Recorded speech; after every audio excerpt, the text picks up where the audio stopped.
3.5 million documents, revealing one of the darkest abuses of power. Where women and children as young as 12 describe rape, sexual abuse, and trafficking. Oh my gosh, I was 14 years old. Like, what the hell do you know when you're that young? At the highest levels of society. Even after Epstein was convicted in 2008 for sex crimes, including one involving a minor, the visitors kept coming. And nothing happened. You have not held a single man accountable. Shame on you. Over 24 people have resigned, CEOs, members of government worldwide, but I haven't seen any arrests or investigations here in the United States. 3.5 million documents exposed a network of child rape, trafficking, and blackmail reaching the highest corridors of American power. And nobody marched. Nobody rioted. Nobody burned a single building down. The most damning files in modern political history hit the public like a rock thrown into an ocean, swallowed whole, barely a ripple. And that silence wasn't an accident. It was engineered.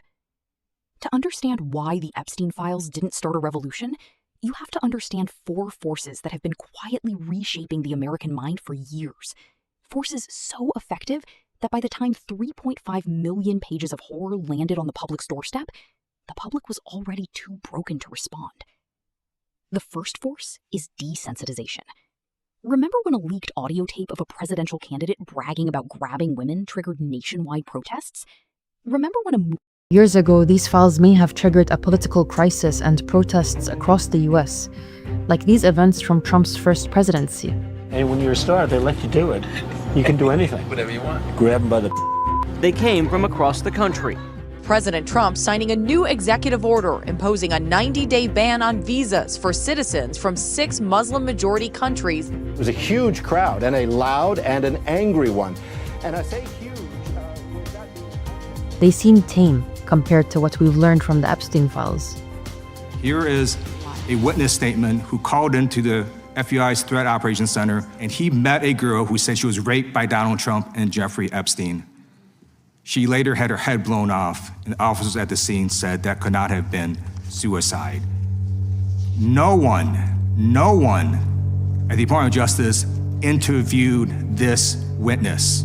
travel ban on 6 countries filled airports with thousands of furious Americans, those events seem almost quaint now.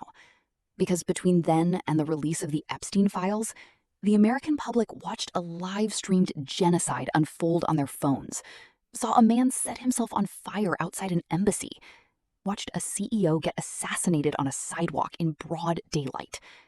The threshold for horror moved. It didn't just shift, it shattered. Written testimony about a 14-year-old girl being trafficked to powerful men simply could not compete with footage people had already absorbed with their own eyes. The brain adapts to survive. Psychology calls it habituation. But the mass mobilization didn't. What psychology tells us is that the human brain is not built to remain in a constant state of alarm.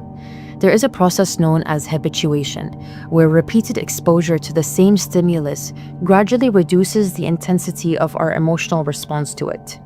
Not because the stimulus becomes less severe, but because the brain, in order to function, has to adapt. It has to dampen the response so that it can function and survive. I felt this happen to me in real time. At the beginning of the genocide, working with footage like this was physically unbearable. There were nights I couldn't sleep, and many moments where I had to step away. Your nervous system literally dampens its own alarm response after repeated exposure to extreme stimuli. America's alarm system didn't just dampen, it flatlined. The second force is information warfare. When the files finally dropped, they weren't organized, they weren't indexed, they weren't searchable. 3.5 million documents, heavily redacted, dumped all at once into a media environment built on 15-second attention spans and 24-hour news cycles. If you stacked every page released, it would tower twice the height of the Eiffel Tower. After almost 7 years of slow dripping information and waiting, all at once, 3.5 million files are dumped. If you piled all the documents released on top of one another, we're told it will be twice the height of the Eiffel Tower. It's overwhelming by design. unorganized, heavily redacted, and difficult to navigate. This release requires time and attention to sift through, things that the average person is already struggling with. And for journalists and content creators to get through all of this is going to be a long and slow process. And in a world of 24-hour news cycles and short attention spans, maintaining the emotional momentum in order to translate into any kind of mobilization is difficult. That's not transparency. That's a burial. The sheer volume guaranteed that no single revelation could cut through the noise long enough to mobilize anyone. And surrounding all of it was a fog of deliberate confusion. AI-generated images spreading lies at the speed of light.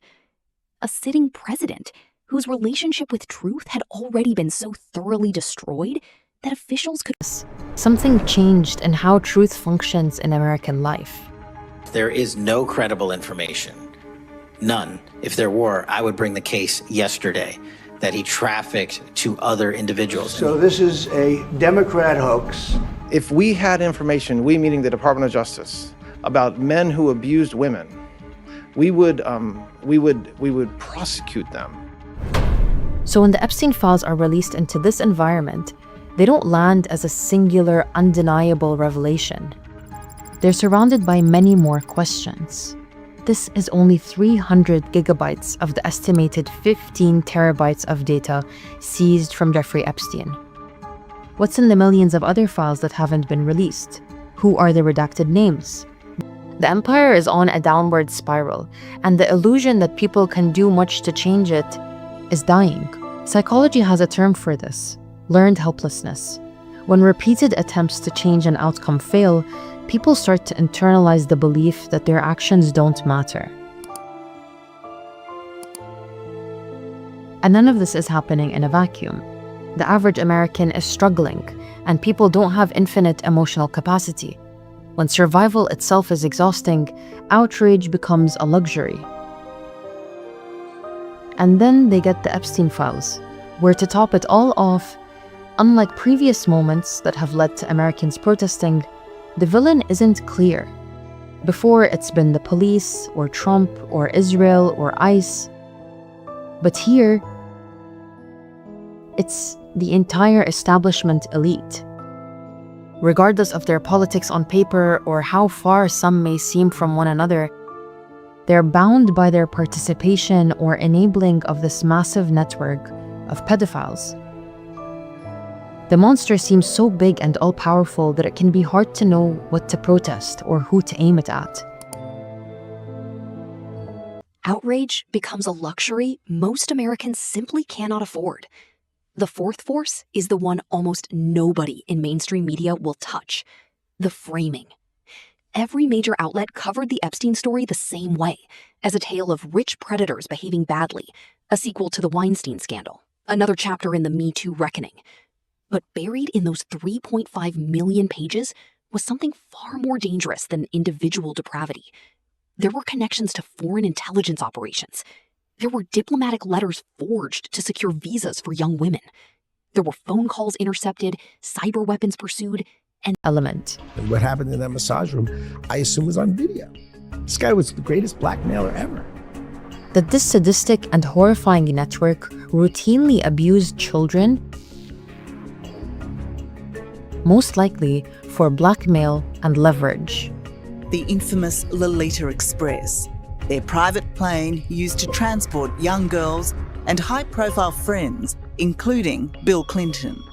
She also told me in that meeting that the private plane that she and Jeffrey used, was wired for audio, video. And the evidence highly suggests that they were Mossad assets. They were all essentially commodities to him, traded for the advantage of one single cause, which is Israel. That was the motive. And we know he had, extensive high-level connections to the Israeli regime, to its government, to security, intelligence, its financing circles, its business community. That was the means that went with the motive. So it's a story about Israeli influence in the highest corridors of power and wealth.